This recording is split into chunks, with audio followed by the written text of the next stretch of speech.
Hi friends, welcome to our channel J5 creations வழங்கும் லக்ஷ்மி. இன்று ஒரு சமையல். இன்னைக்கு என்ன சமையல் பார்த்தீங்கன்னா முட்டை கிரேவி வைக்க போகிறோம். எப்படி வைக்கலாம் பார்க்கலாம் வாங்க. பட்டை ஒன்று, கிராம்பு ஒன்று போட்டு கொஞ்சம் வெங்காயம் வதங்குறதுக்கு உப்பு போட்டிருக்கேன். வெங்காயம் நல்லா வதங்கிட்டு இப்போ இதில் தக்காளி ஒரு தக்காளி போட்டுருக்கேன். அதையும் போட்டு நல்லா வதக்கணும். இப்போ பார்த்தீங்கன்னா தக்காளி வெங்காயம் நல்லா வதங்கிடுச்சு. இதில் ஒரு ஸ்பூன் இஞ்சி பூண்டு பேஸ்ட்டு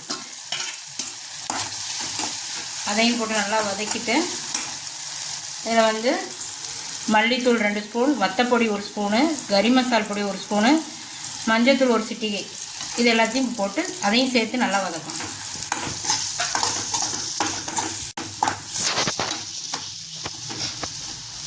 இப்போ இதை நல்லா வதக்கியாச்சு. இதுக்கு தேவையான உப்பு போடணும்.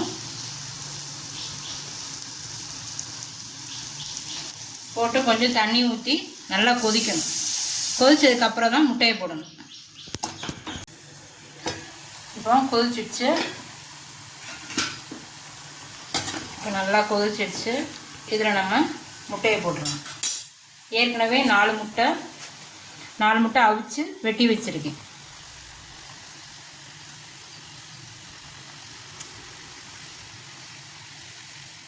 இப்போ போட்டாச்சு. இது ஒரு 10 நிமிஷம் நல்லா கொதிக்கட்டும். கொதிச்சதுக்கப்புறம் பார்க்கலாம்.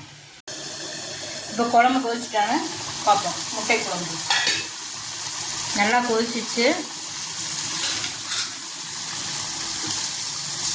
இந்த கிரேவி அப்படி முட்டையோட எல்லாமே செட் ஆகிட்டு இதுக்கு மல்லித்தழை கருவேப்பிலை போட்டு நம்ம இறக்கிக்கலாம்.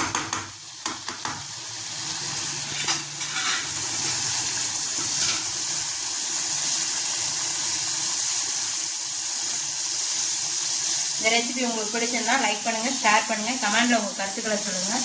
இதுவரை சப்ஸ்கிரைப் பண்ணாதுங்க, சப்ஸ்கிரைப் பண்ணுங்கள். பாய்.